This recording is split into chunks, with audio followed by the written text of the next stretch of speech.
Kodikunnil Suresh M P Nooranad leprosy sanatorium വളപ്പിലെ കെട്ടിടം സന്ദർശിച്ചു.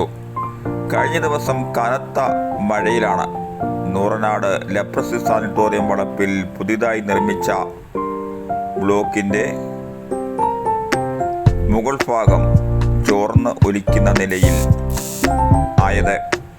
ഇത് സംബന്ധിച്ച് വന്നതിനെ തുടർന്ന് കോൺഗ്രസിന്റെ നേതൃത്വത്തിൽ ആശുപത്രിക്ക് മുന്നിൽ പ്രതിഷേധ സമരവും സംഘടിപ്പിച്ചിരുന്നു. ആശുപത്രിയുടെ ബ്ലോക്കിന്റെ നിർമ്മാണത്തിലെ അപാകതയാണ് ഇത്തരത്തിൽ ചോർന്നൊലിക്കുവാൻ കാരണമായതെന്നും ഇതിന് ഉത്തരവാദികളായവരെ നടപടി സ്വീകരിക്കണമെന്നും കൊടിക്കുന്നിൽ സുരേഷ് എം പി ആവശ്യപ്പെട്ടു. ആശുപത്രിയുടെ ഉൾവശവും മുകളിലത്തെ നിലയും എം പി സന്ദർശിച്ചു.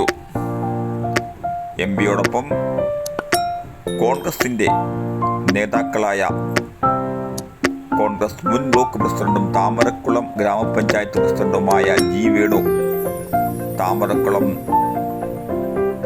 കോൺഗ്രസ് മണ്ഡലം committee president Harikumar, youth Congress നേതാവും ലോയേഴ്സ് കോൺഗ്രസ് സംസ്ഥാന കമ്മിറ്റി അംഗം കൂടിയായ മുത്താര രാജ്, ശ്രീകുമാർ അളകനന്ദ തുടങ്ങിയവരും ഉണ്ടായിരുന്നു.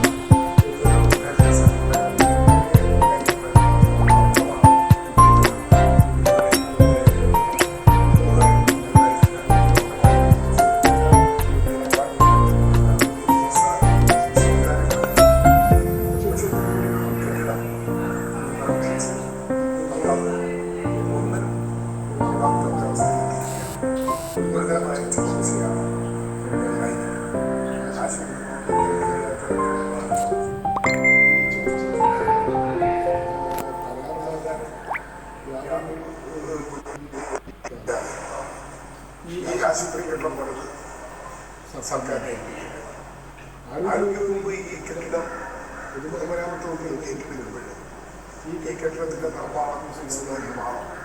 ഈ കെട്ടിടത്തിൻ്റെ നിർമ്മാണത്തിൽ എന്തെങ്കിലും തരത്തിലുള്ള പാളിച്ചകളോ ആലപ്പുഴകളോ ഉണ്ടായിട്ടുണ്ടോ പരിശോധിക്കേണ്ടതായി. അത് ഉദ്യോഗസ്ഥന്മാർ പരിശോധിച്ചില്ല.